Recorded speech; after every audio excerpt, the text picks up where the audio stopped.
a gigante de saneamento de Minas Gerais, presente nas contas aí de praticamente todo cidadão mineiro. Fundada na década de 60, a Copasa está na Bolsa de Valores desde meados de 2006 e nos preços de hoje vale 9,4 bilhões de reais. No acumulado de 2023, a empresa lucrou 1,3 bilhão de reais e teve mais de 7 bilhões de receita líquida.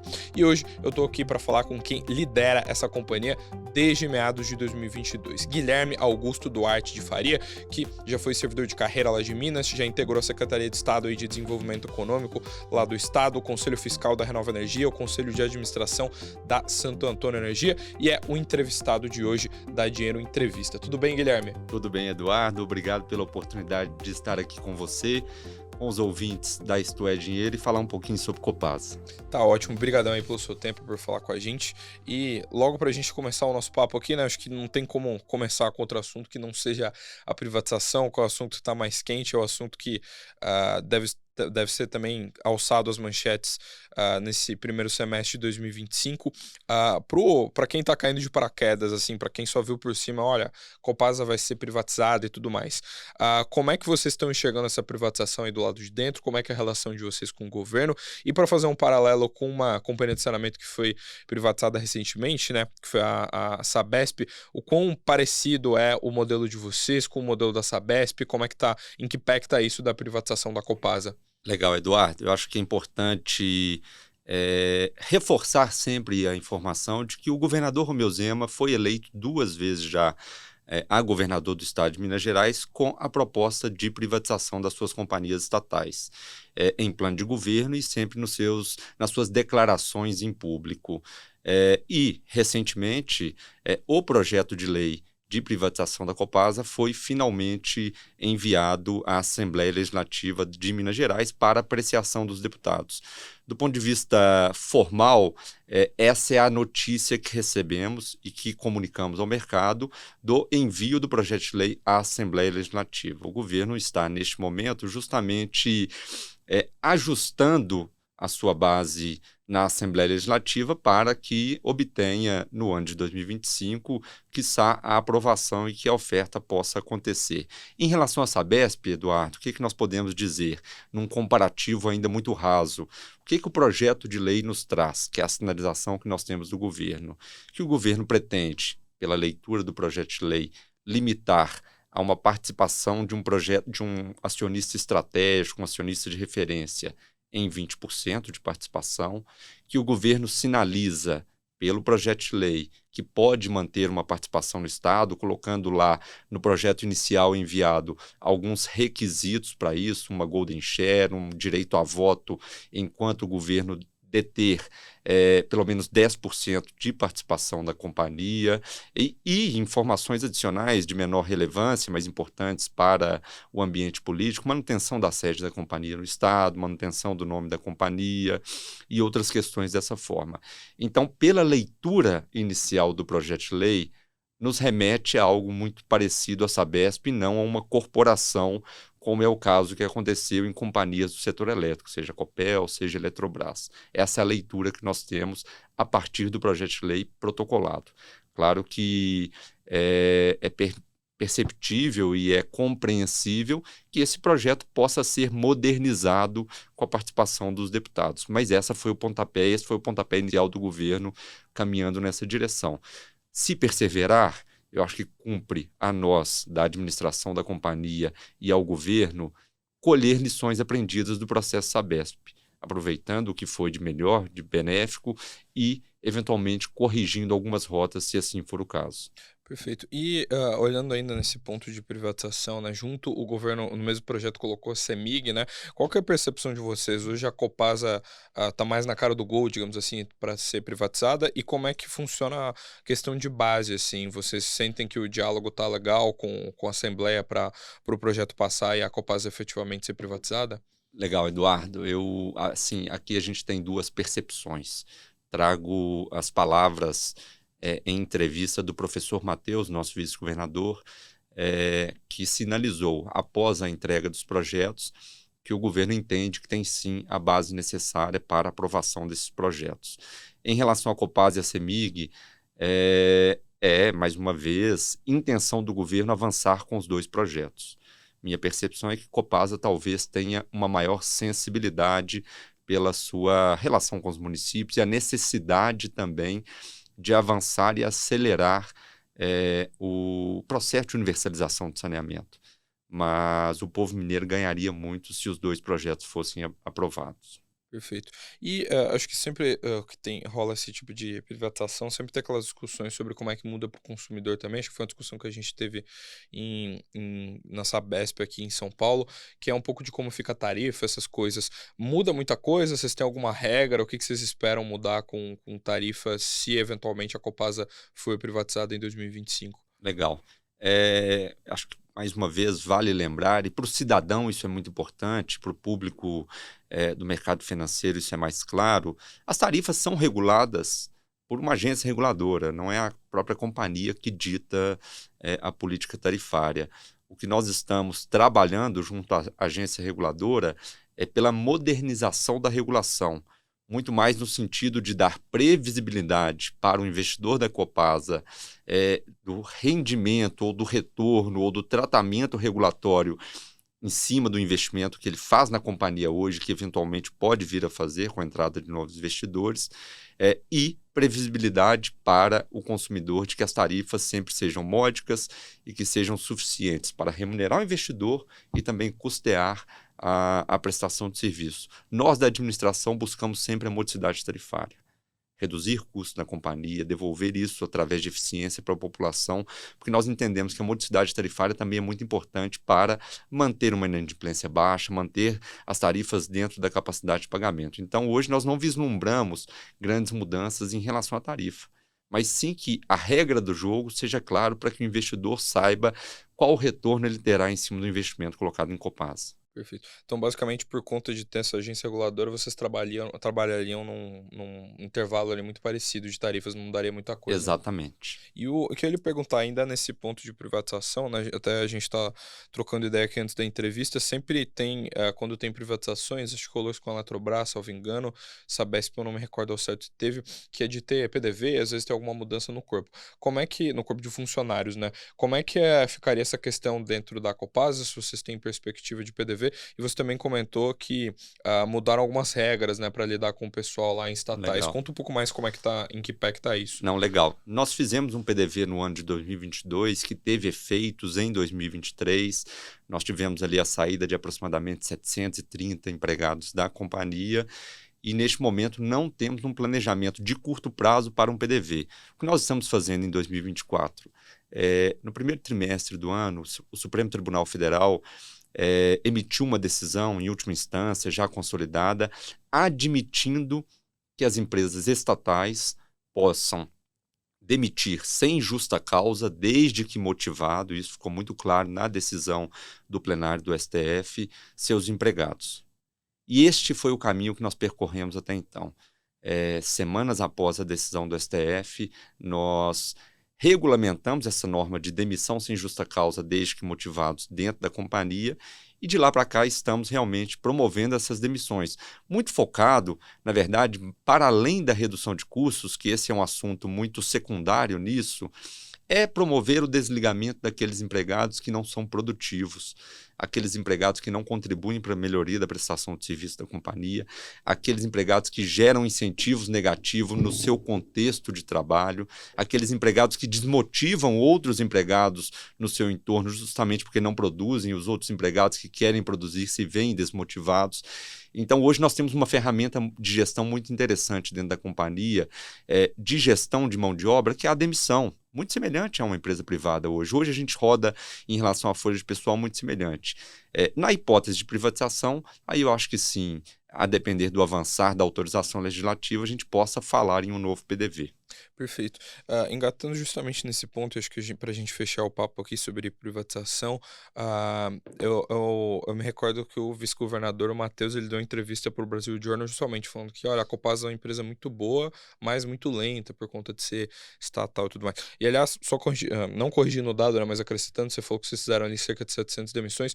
Hoje a Copasa, pelo que você comentou até antes da entrevista, vocês têm um pouco mais de 9 mil funcionários, né? Então representaria menos de 10% da força de trabalho. E nesse ponto aqui, né, o Matheus deu essa entrevista comentando que a companhia era muito boa, muito lenta, e lá no sul tem a Copel, que é também lá do Paraná, né, e elétrica. Eu já vi muito analista de seu site falar, poxa, a Copel é uma empresa que parece privada, né, porque parece... pelas características. E pelo que você está comentando, a Copasa teve bastante mudança pós-Zema, né? O Zema que já está aí 6 anos no poder. Dá para dizer que a Copasa, antes de ser privatizada, já é uma companhia um pouco mais com cara de privada, e se ela ganharia essa agilidade, né, que o Matheus comentou, se ela de fato fosse privatizada, o que mudaria da porta para dentro no operacional aí, que é a privatização da empresa? Sem dúvida, Eduardo. Eu acho que esse é o grande ponto. A companhia hoje tem uma administração profissional, o corpo diretivo da companhia foi selecionado por meritocracia, através de processo de headhunter, através de seleção de mercado. Os conselheiros da companhia são conselheiros profissionais, focados nas necessidades de skills, de atributos que a companhia precisa na sua alta administração, e isso que nós implementamos através da gestão. Uma companhia 100% profissional. E nesse sentido a gente já se assemelha muito a uma empresa privada. Ela já roda como uma empresa privada, mas com a dificuldade da amarra das estatais, que nos torna lentos. Nós estamos falando, Eduardo, de uma companhia que há cerca de 3, 4, 5 anos estava investindo menos de R$ 500 milhões por ano. E com o universo de universalização até 2033, nós já fizemos muitos avanços em gestão para isso. Mas ainda somos limitados pelas amarras estatais. E eu acho que é aí que está a grande virada de chave que a privatização pode trazer. Agilidade para, quiçá, acelerar a universalização dentro do Estado de Minas Gerais.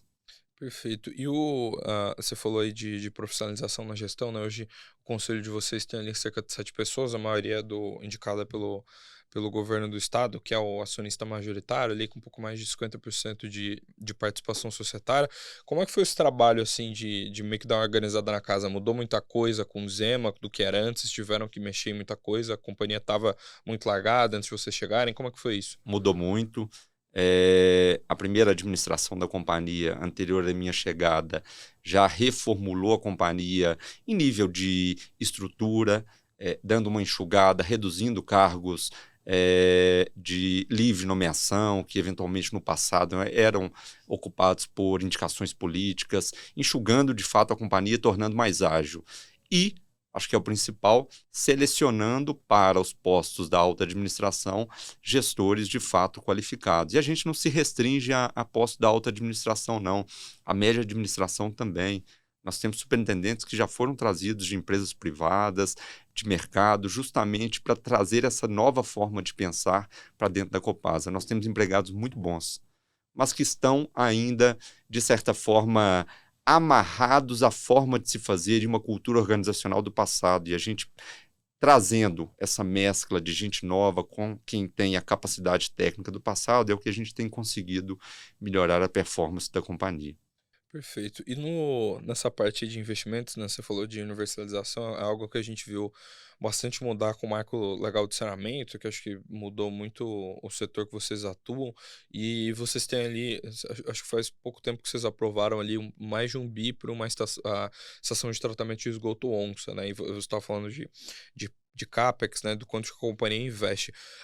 Hoje, por conta da privatização, da privatização tá em jogo e tal, a Copasa, ela tem, como eu posso dizer, é limitada essa capacidade de investimento para ela ser estatal, e como é que vocês enxergam aí o CAPEX para os próximos anos? Se vocês estão, como é que vocês enxergam ano que vem e os anos seguintes, visando essa universalização aí do saneamento, né? A limitação de investimento da companhia não se deu sob aspecto financeiro.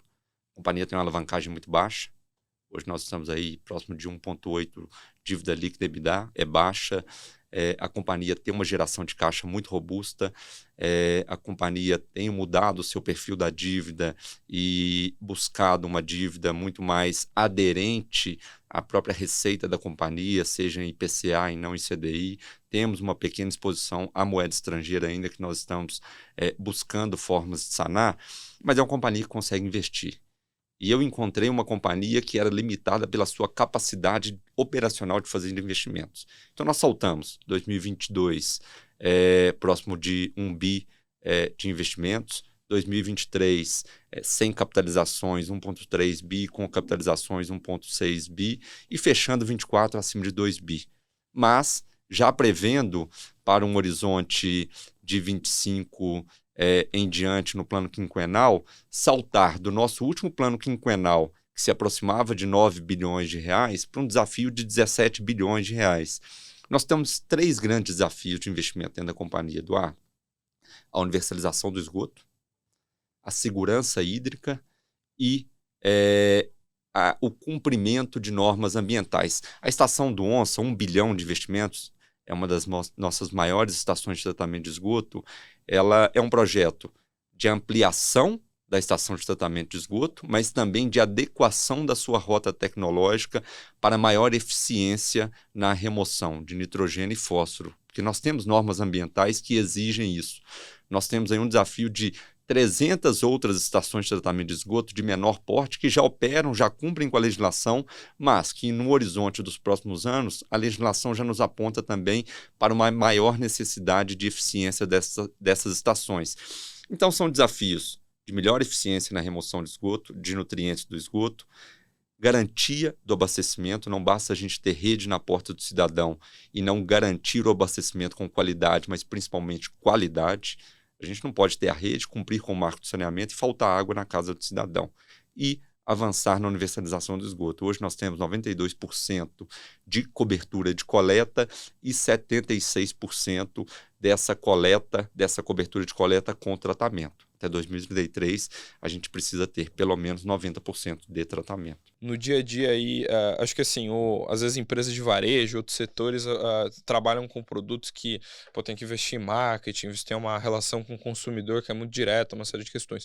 Vocês estão no setor que o pessoal do mercado gosta de chamar de utilities, né? Aquele setor ali que fala de serviços básicos, e aquele serviço que geralmente, se o consumidor está bem atendido, ele não reclama, aliás, não elogia, mas se tem qualquer problema, ele reclama, assim. Como é que é ser CEO de uma companhia que presta esse tipo de serviço? Você dessa relação com o cidadão médio, assim, de Minas, é muito difícil, vocês são muito cobrados, e também com o acionista, né? Porque afinal de contas, são 50% das ações são do governo, e você meio que tem que prestar contas pro governo, mas você também tem os chefes que são do mercado, né? Que são os acionistas.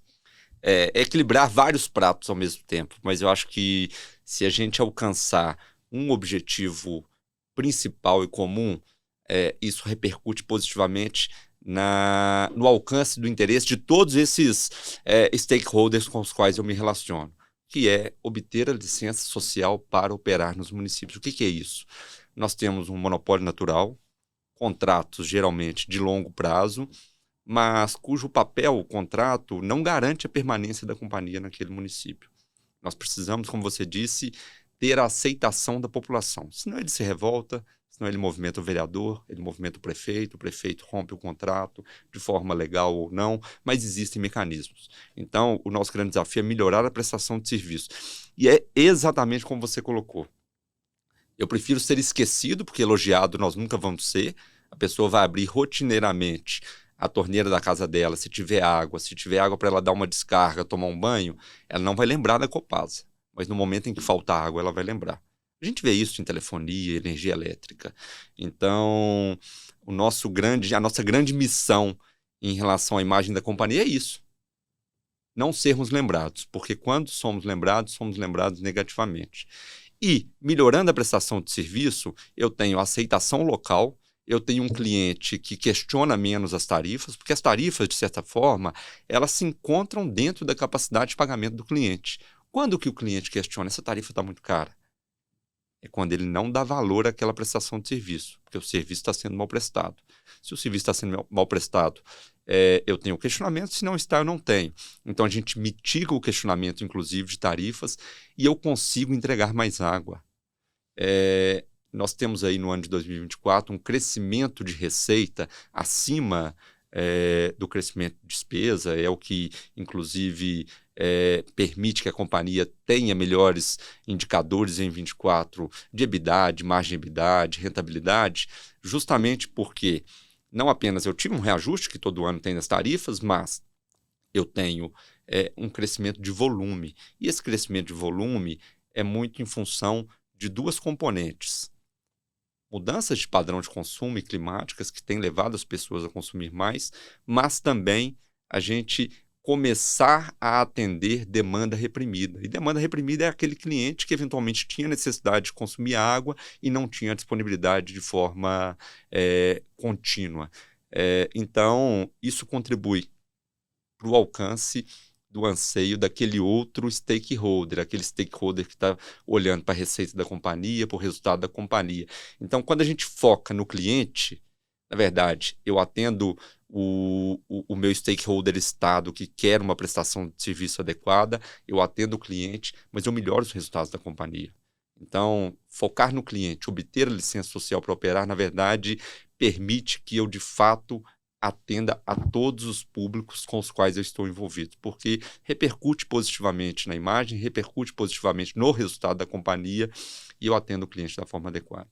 Perfeito. E olhando aí ainda nesse ponto aí, você falou de capilaridade, né, que vocês estão em várias cidades, e hoje Minas tem, a gente está conversando sobre isso antes da entrevista, é o estado que tem maiores cidades, né, então, o maior número de municípios, Mais são de mais de 850, 800. 850 municípios. É cidade pra caramba, assim, e a Copasa tá presente em quantas delas, e assim... 638, Eduardo. É, bastante coisa. E assim, vocês já tiveram caso, como é que é a concessão média de vocês, se vocês já tiveram caso de eventualmente ter que sair de alguma cidade, de concessão e tudo mais? Nós saímos de cidades nas quais o contrato venceu e o município optou por licitar e no passado a companhia não se logrou vencedora. Da minha gestão, nós saímos de um pequeno município também com contrato vencido e que, na verdade, o município optou por assumir a prestação de serviço. Exatamente, através de uma autarquia municipal. Hoje o que nós temos é um rol de mais de 20 municípios com contratos vencidos, nos quais a companhia continua prestando serviços e os municípios estão modelando as suas licitações, algumas delas, inclusive, abertas com participação da própria Copasa, e que nós estamos, de fato, nos empenhando para sermos vencedores desses leilões, dessas licitações, mas com o pé no chão de manutenção e melhoria da prestação de serviço, porque também não vale a pena eu continuar no município e continuar desagradando o cidadão. Perfeito. Olhando um pouco ainda para a parte da companhia das finanças e tudo mais, você até citou ali, né, o patamar de dívida de vocês. Como é que está essa gestão de passivo hoje? Vocês têm a perspectiva de desalavancar? Como é que vocês fazem isso? E olhando mais um pouco o lado das ações, né, a gente sabe que a Copasa está dentre as companhias que pagam proventos. Como é que é a relação de vocês com os proventos? Vocês preveem, tem payout? Eu me recordo até que vocês deram, acho que um salto de 21 para 22, né, no patamar de proventos por ação e que é bastante relevante, né? Isso aí, legal. O que eu encontrei quando cheguei na companhia? Uma política de dividendos que ela era atrelada à alavancagem da companhia. Em que sentido? Ela gerava uma expectativa para o mercado de que, abaixo de determinado patamar de alavancagem, se gerava a expectativa de pagamento de dividendo extraordinário. Não era obrigatório, era uma expectativa. E o mercado é um público, dizendo de bom modo, ansioso. A partir daquela expectativa, ele internalizava como algo que seria cumprido. Quando a companhia não cumpria, a frustração era muito maior do que a expectativa gerada. Nós desvinculamos a política de dividendos da alavancagem. Hoje nós temos um payout de 50% aprovado junto ao Conselho de Administração, de pagamento de 50%, e com a hipótese de pagamento de dividendo extraordinário, caso a companhia tenha condições para aquele momento. E a análise que eu faço, que o nosso time faz em relação ao dividendo extraordinário, muito menos em relação à alavancagem, mas sim em relação ao fluxo de caixa da companhia para aquele período subsequente, o fluxo de caixa mínimo que a gente entende adequado para a companhia, o CAPEX previsto, então, casando mais uma vez com o fluxo de caixa, sem prejuízo, de fato, a que a gente avalie sempre a hipótese de pagamento de um dividendo extraordinário. Hoje a companhia tem uma situação interessante, de certo modo, que a lei das SAs, ela traz uma regrinha que a reserva de lucro da companhia não pode exceder o patrimônio líquido da companhia. E, quando a gente paga 50% de payout, os outros 50% acabam compondo, deduzidos algumas questões fiscais, a reserva de lucro. Então, ao longo do ano, a reserva de lucro sempre passa o patrimônio líquido da companhia. Chega no final do ano, eu tenho duas formas de resolver. Ou eu distribuo aquele excedente na forma de dividendo extraordinário, ou eu integralizo aquele excedente no patrimônio da companhia, no capital social, não no patrimônio, no capital social da companhia, ou eu faço um mix. Distribuo uma parte e integralizo outra no capital social da companhia. No final de 23, nós decidimos por distribuir o excedente. Em 24, no final de 23, mas referente ao balanço de 22. Em 24, referente ao balanço de 23, nós fizemos um mix das duas opções e agora estamos fechando 24 novamente com excesso de reserva legal em relação ao capital social da companhia e estamos justamente avaliando o que será distribuído e o que será integralizado e qual será a hipótese. Mas só para deixar claro que a política de dividendos é um payout de 50%, atualmente aprovado junto ao Conselho, com a hipótese de dividendo extraordinário. O problema da reserva legal já me traz a necessidade de solucionar na via da distribuição, mas que eu preciso olhar meu fluxo de caixa para o ano. Eu preciso manter um caixa mínimo para que eu não tenha problema com agências de risco, para que eu não tenha problemas no meu fluxo financeiro e sem prejuízo à realização do CAPEX. É uma companhia que ela tem a sua remuneração através da performance de CAPEX. Hoje a gente não tem uma base de ativos maior por déficit na realização de CAPEX no passado, que poderia ter gerado, inclusive, um EBITDA e uma rentabilidade até maior para as ações. E esse é o histórico ruim que a gente está querendo retomar, aumentando a remuneração do meu investidor e avançando com a universalização. Perfeito. Só traduzindo aí para o pessoal, né, payout que a gente citou bastante aqui é o percentual do lucro líquido que a empresa distribui aí em dividendos, né, para remunerar os acionistas.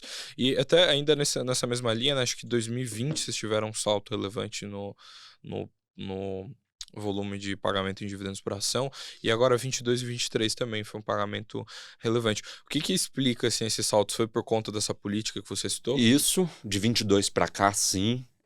21 houve um pagamento de dividendo, aí era uma política de dividendos antiga, houve um pagamento de dividendo extraordinário também naquele ano, em 20, isso. 21 a companhia reduziu, inclusive a distribuição, por motivos da gestão anterior, e 22 nós retomamos então com essa nova dinâmica e essa nova política que me parece muito mais aderente à minha situação atual da companhia. O que esperar para os próximos anos? Algo muito parecido com o que foi 24, o que foi 23. Perfeito. E antes de voltar aqui um pouco mais para o operacional, ainda um papo ainda um pouco de mercado, acho que sempre quando tem, principalmente quando tem estatal, né, o pessoal adora especular sobre composição acionária, às vezes a gente vê até muita notícia falsa, muito ou imprecisa, né, principalmente, sendo que os dados são públicos, né, tá lá no RI, mas assim, para o pessoal que não conhece, assim, né, a gente sabe que o governo é dono ali de 50% mais um pouco da Copasa. Quem são os donos da empresa hoje? Vocês têm ali um pouco mais de 20 e poucos por cento de minoritários nacionais e mais ou menos isso também de estrangeiros, né? Legal. Lembrando, então, a companhia listada no novo mercado, a gente tem uma única classe de ações e nessa classe de ações o governo com 50,04% aproximadamente e dentre os minoritários, como você colocou, aproximadamente 30%, 28% estrangeiros, o restante nacionais, sendo que o maior minoritário hoje é o BNDES, um investimento antigo na companhia, e aí a gente tem de tudo. É muito pulverizado. A companhia hoje deve ter mais de 100 mil acionistas entre pessoa física e pessoa jurídica. Fundos de pensão estrangeiros, fundos nacionais, fundos de curto prazo, de longo prazo. Aí tem um pool muito grande e a gente vem tentado, e eu pessoalmente, trabalhar cada vez mais a diminuição de assimetria de informações entre o que a companhia está performando e pretende performar com esses atores, para que eles conheçam cada vez mais a companhia, para que eles entendam cada vez cada vez mais a companhia e se sintam, de fato, seguros, porque é uma companhia que vale muito a pena investir no longo prazo. Perfeito.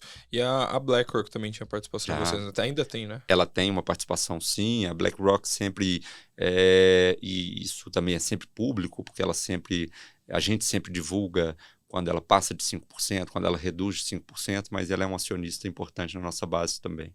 Perfeito. Aliás, é regra do mercado, né? O pessoal, sempre que vocês acompanharem a empresa, aí sempre com o acionista passar de 5% tem que comunicar publicamente, daí depois 10, 15, 20, 25, assim, e, e assim vai. E lembrando aqui também, só para acrescentar na fala do Guilherme, né? Ele falou de novo mercado, que é o padrão, acho que é o mais alto, É né? o mais alto Da padrão de bolsa, de governança governança. da bolsa. Tem que cumprir mais requisitos ali. Basicamente quando a empresa está tirando nota 10 ali de governança, você consegue listar no novo mercado. E a classe de ações, pelo que você falou, uma só, né? CSMG3, né? Exatamente. O nosso ticker é CSMG3. Perfeito. Que é o ticker que vocês encontram aí nas corretoras aí para ver as ações da companhia. E, aliás, como é que é a relação de vocês, assim, né? Vocês estão na bolsa aí há quase 20 anos, né? Como é que é esse CEO de uma empresa de capital aberto, assim? É difícil lidar com acionista, fazer call com um analista de sell side, que vai fazer um monte de pergunta para você do balanço, né? Não, assim, posso dizer que minimamente é divertido o dia a dia dentro da companhia e eu tento sempre exatamente dividir as minhas funções, o meu tempo, com grande parte para o controle interno da companhia. Eu entro, de fato, nas decisões e na operação da companhia, nos números da companhia. Eu tenho uma equipe de diretores super qualificada que participam de tudo isso, mas eu acompanho o dia a dia da companhia justamente para garantir que aquelas metas que nós estamos colocando, aquelas metas pactuadas junto ao Conselho de Administração, aqueles desafios que nós temos sejam cumpridos. Então, eu gasto muito tempo no meu trabalho interno da companhia, mas dedico muito tempo também, não apenas a conferências, mas a conversas no dia a dia com investidores, com fundos, seja do sell side, seja do buy side, que tem justamente as dúvidas. Qual que é o futuro? Privatização vai ou não vai? E qual é o planejamento operacional da companhia? O que eu espero de resultado da companhia para o ano passado? E mitigar a assimetria de informações com o mercado é muito importante. A gente não solta guidance, a gente mitiga a assimetria de informações. Nosso único guidance que a gente solta é o do plano de investimentos. Fora isso, a gente não dá guidance. Mas, no dia a dia, eu trabalho justamente para mostrar ao mercado o que está acontecendo de forma atual em relação à regulação, quais são as melhorias, como está o desempenho operacional da companhia, explicar o linha a linha do balanço para que algumas coisas não chamem a atenção. Quando a gente olha o nosso balanço hoje, do ano de 24, chegou a chamar a atenção o crescimento de despesa de terceiros. Mas eu estou diminuindo de pessoal. Estou diminuindo de pessoal 1,8%, 2% e crescendo terceiros acima de 10%. Mas quando eu olho o valor nominal, o que eu diminuí de pessoal é mais significativo do que eu cresci de terceiros. Então, eu estou alocando de forma mais eficiente o custeio da companhia. Bate na margem, bate no resultado.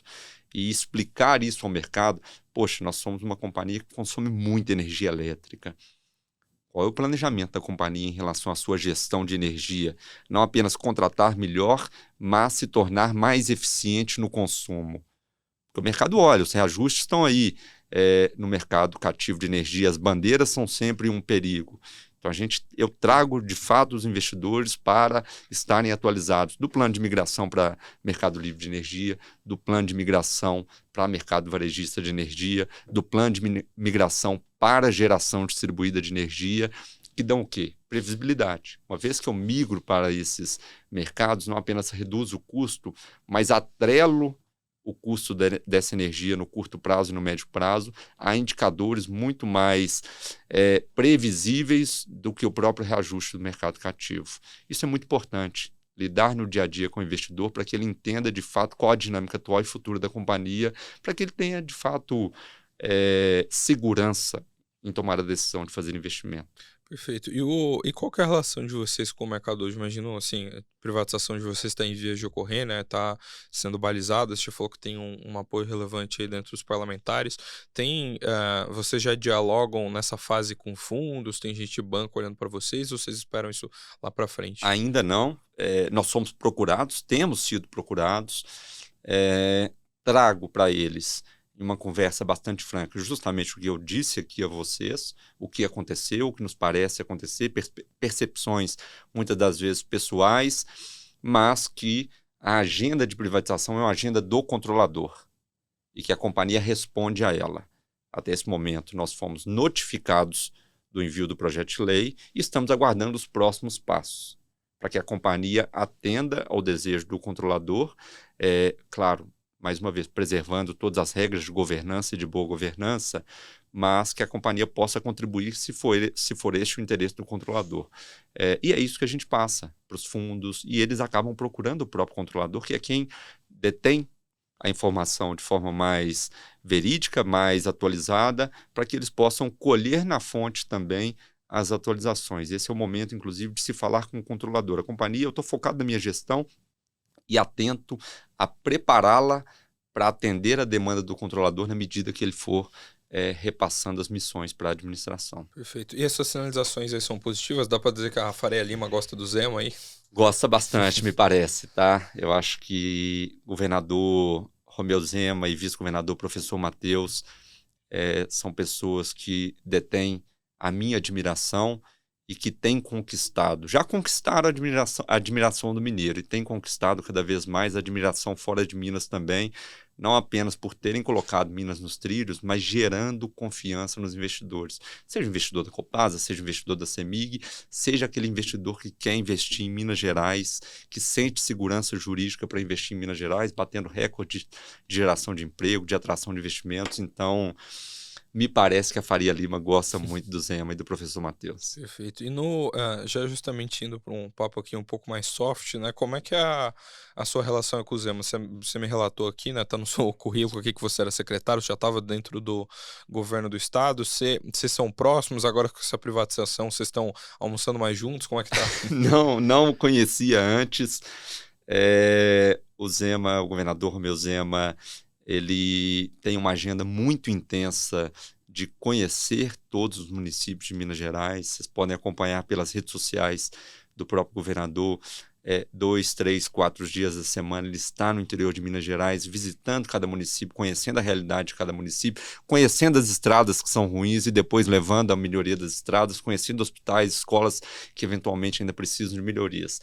Então, a nossa relação das empresas e das secretarias de Estado no dia a dia da gestão é muito mais próxima do vice-governador, do professor Matheus, que detém uma capacidade intelectual de gestão enorme e que traz para a gente as missões dadas pelo governador Romeu Zema e as missões de governo para que a gente possa desempenhar dentro da nossa governança aquela atividade, com a liberdade que a companhia tem de ser tocada como uma companhia privada, uma companhia focada em resultados, uma companhia que tem as suas missões institucionais muito claras, determinadas em lei, que é a universalização do saneamento e de melhoria da prestação de serviço.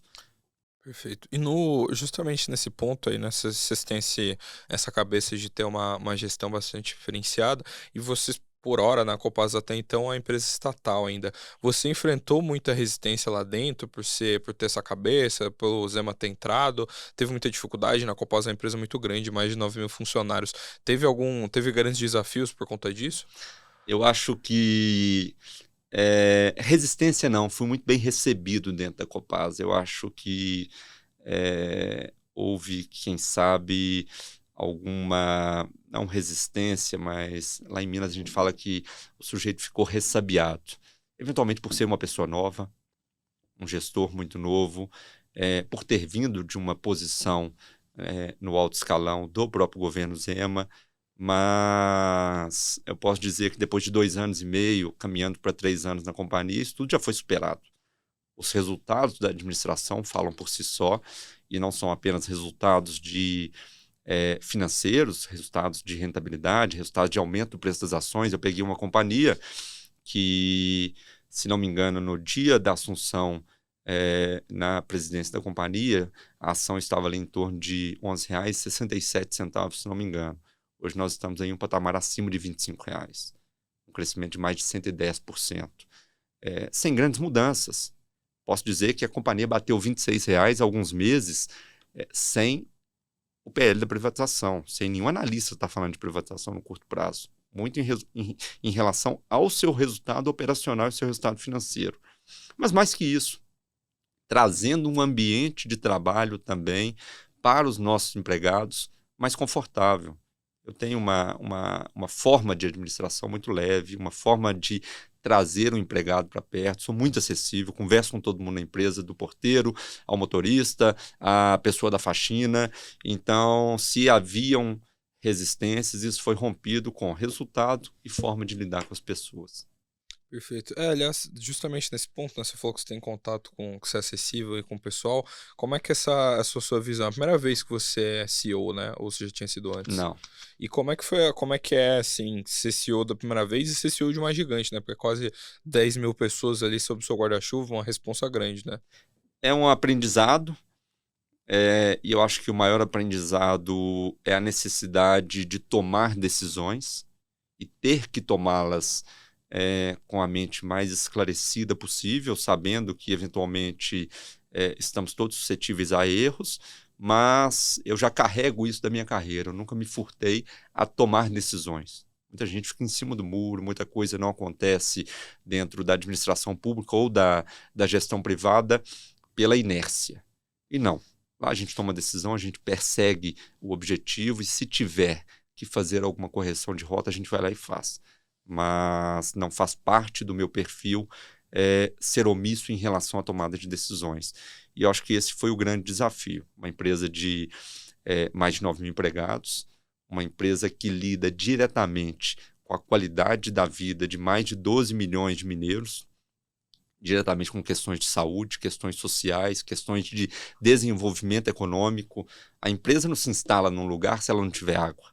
Assim como ela não se instala se não tiver energia e não tiver estrada. Ela precisa de energia, logística e água. Então, a nossa atuação também está diretamente relacionada à própria geração de renda e riqueza no Estado. Uma companhia que investe 2 bilhões de reais, mas que no seu custeio de operação e manutenção também gasta outras centenas de milhões de reais, gera muito emprego dentro do Estado. Então, essa é uma responsabilidade muito grande, estar à frente disso. E com muita serenidade, aprendendo com os meus pares e levando aos meus pares o que eu tinha para contribuir também, que a gente vem amadurecendo junto, e tem sido um desafio muito interessante na minha carreira. Perfeito. E nesse ponto, né, você falou de não ser omisso com decisões, teve alguma, qual que você considera aí nesses 2 anos e alguns meses aí que você está à frente da Copasa, né? Qual foi a decisão que você considera que foi muito cabal, assim, para a companhia, que mudou muita coisa, ou alguma decisão muito difícil que você teve que tomar, que você precisou não ser omisso aí, como você falou? Decisões de, por exemplo, um assunto que nós já falamos aqui, de regulamentar e aplicar a decisão do STF. Desconheço outra estatal de Minas, quiçá do Brasil, que já estejam aplicando. De praticar a demissão sem justa causa, desde que motivada. Porque é uma ferramenta que a justiça nos trouxe e que cabe ao interesse da companhia praticá-lo ou não. Realmente desconheço alguém que saiu na frente da Copasa e com a robustez de estarmos vencendo os processos de contestação judicial. Então, fizemos bem feito. Decisões gerenciais. Reorganizar a casa, mudar a forma de alocação da força de trabalho, jornada de trabalho, reduzir horas extras, é um tema super polêmico. Você mexe exatamente na expectativa do empregado que trabalhava, que a hora extra era uma complementação de salário, mas ele é super ineficiente, não apenas sob o aspecto financeiro, mas, mais uma vez, o financeiro é secundário. É de saúde, segurança do trabalho. O cara que trabalha muito, ele está mais suscetível a errar, a se colocar em uma posição de risco. Então, nós entramos a fundo, cutucamos essa ferida dentro da companhia e temos obtido resultados muito interessantes na melhor alocação da força de trabalho, reduzindo acidentes, reduzindo horas extras. Foram decisões também que não tinham sido tomadas no passado e que nós tivemos que enfrentar. Mudanças de perfil de alocação do nosso recurso também, questões mais detalhadas de contabilidade, como se aloca um recurso de manutenção, seja de custeio, seja de investimento, que batem diretamente no resultado da companhia e que nós tivemos que enfrentar uma resistência enorme dentro da companhia pela prática de décadas de se fazer. Então, o dia a dia ele é feito já de decisões muito difíceis, mas algumas delas foram essas. Perfeito. Aliás, nesse ponto você falou, eu também não recordo de ter estatal que, né, mudou por conta dessa decisão do STF. Vocês enfrentaram muita resistência, mudou muita coisa, as pessoas ficaram muito chocadas quando vocês fizeram isso? Ficaram chocadas. A primeira leva de demissões trouxe, de fato, não apenas um burburinho interno, mas uma certa apreensão dos empregados. E as demissões, elas são pautadas em critérios, seja na avaliação anual do empregado, se ele não atingir ali uma métrica mínima em 2 avaliações consecutivas, seja por alguns outros critérios que foram colocados em norma. Eu posso dizer que os primeiros 2 meses foram difíceis porque a gente sentia um clima de apreensão dentro da casa.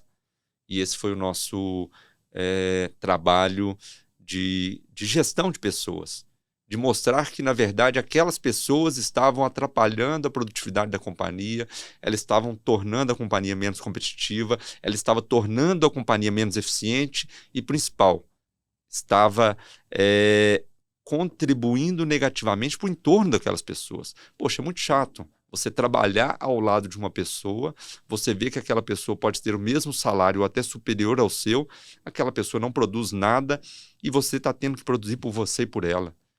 Isso desmotiva as pessoas.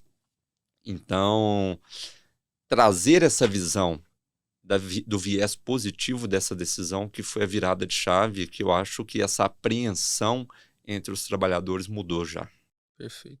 E vocês chegaram a enfrentar, né? Eu imagino algumas judicializações, né? Ganhamos em primeira instância, em segunda instância, as nossas decisões têm sido mantidas. Perfeito. E o que eu ia perguntar, né, justamente nesse ponto aí ainda de gestão, né, você que está sendo aí CEO de primeira viagem, né, tá à frente de uma gigante, tem algum líder que inspira você, alguns, né, CEOs daqui ou lá de fora que você olha, que você admira muito, alguém que tem um livro aí de cabeceira? Legal. Legal, boa pergunta. Deixa eu trazer 2 perspectivas. Eu já citei 2 pessoas que têm a minha admiração e a minha deferência dentro do setor público e que são 2 CEOs. Trabalhar com o Estado é trabalhar como se fosse um CEO daquela organização. Governador Romeu Zema e professor Matheus Simões. Na iniciativa privada, eu tenho 3 pessoas que têm uma relação mais próxima e às quais eu, inclusive, recorro quando necessito algum aconselhamento, que seriam meus mentores, vamos dizer assim.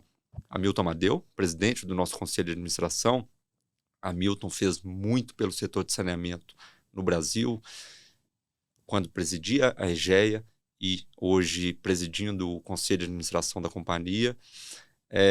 Não me esqueço do Márcio Utti, que é o presidente do Conselho da CEMIG e ex-Alpargatas, um profissional de um currículo invejável, e Salim Matar, que é uma pessoa com quem eu tive a oportunidade de trabalhar por um tempo dentro do governo do Estado e depois como CEO mantendo relações com ele também e que tem uma visão de mercado, uma visão de negócio muito apurada e com quem eu aprendi muito também. Perfeito. O Salim é da Localiza, né, para quem não conhece, né, ele integrou o governo anterior, né, o federal, né? Isso, ele esteve no governo federal, depois do desligamento do governo federal, ele integrou o governo estadual como um assessor direto do governador, cuidando da gestão das estatais e a quem eu respondia também dentro do governo. Perfeito. O Salim que tá, acho que a família dele é fundadora mesmo Da da Localiza. Localiza, né? Perfeito. E o que eu ia perguntar ainda nesse mesmo ponto de carreira, né? Você era servidor, você integrou ali bastante tempo a secretaria. Qual que você considera assim que foi onde você teve antes da Copasa, obviamente, né? O seu maior aprendizado? Teve algum chefe que te marcou muito, alguma coisa que foi muito relevante para sua carreira que você gosta de citar? Tive sim, quando trabalhava eu era o responsável pela área de política energética, no estado de Minas Gerais. Eu era o superintendente. Eu tive como secretária de Desenvolvimento Econômico a Dorothea Werneck. Chegou a ser ministra em algumas vezes, junto com Fernando Henrique, se não me engano. Foi uma gestora de referências muito positivas. O próprio secretário Fernando Passalho, de quem eu fui secretário adjunto, uma referência muito positiva também, que me deu a oportunidade, inclusive, de, como secretário adjunto, entrar mais para dentro da administração das empresas estatais e participar. Eu era responsável também pela pauta de desestatização dentro da Secretaria de Desenvolvimento Econômico. Então, aquelas alienações de ativos da CEMIG, alienações de ativos da Codenge e os caminhos das privatizações passavam pela minha gestão na secretaria. Eu acho que esses foram dois secretários com quem eu trabalhei que foram muito boas referências. Perfeito. E de uma maneira mais abrangente, assim, né? A gente vê Brasília sendo muito relevante nos assuntos tanto de bolsa de modo geral, como acho que para todas as empresas, né? Diferente lá fora. O governo central aqui tem um peso bastante relevante dentro do setor produtivo. Como é que está a sua visão para a economia em 2025, com fiscal, com essas coisas? Vocês estão pessimistas, otimistas? Como é que você enxerga esse tema? Olha, eu, assim, do ponto de vista fiscal, eu acho que a gente não tem muito elemento para sermos otimistas. O governo não tem dado sinalizações robustas de enfrentar os gastos da administração pública federal, e isso acaba não apenas deixando o mercado desconfiado, mas gerando temores. Então, não vejo ainda motivos para otimismo. Do ponto de vista da Copasa, estamos, de fato, num setor que se prejudica disso por uma abertura de curva de juros, por uma necessidade intensa de captação de recurso para realização de CAPEX, que pode tornar mais caro a realização do ponto de vista financeiro do nosso investimento. Então, também não vejo otimismo nesse momento. Mas acho que a Câmara e o Senado têm dado sinalizações que pretendem contribuir com a construção de soluções melhores para o país. Eu acho que é aí que pode nascer a chama do otimismo, tá? Tá ótimo. E nossa pergunta de praxe aqui do Giro Entrevista, para a gente fechar o papo aqui. Qual que foi o seu pior dia como CEO e qual que foi o seu melhor dia como CEO?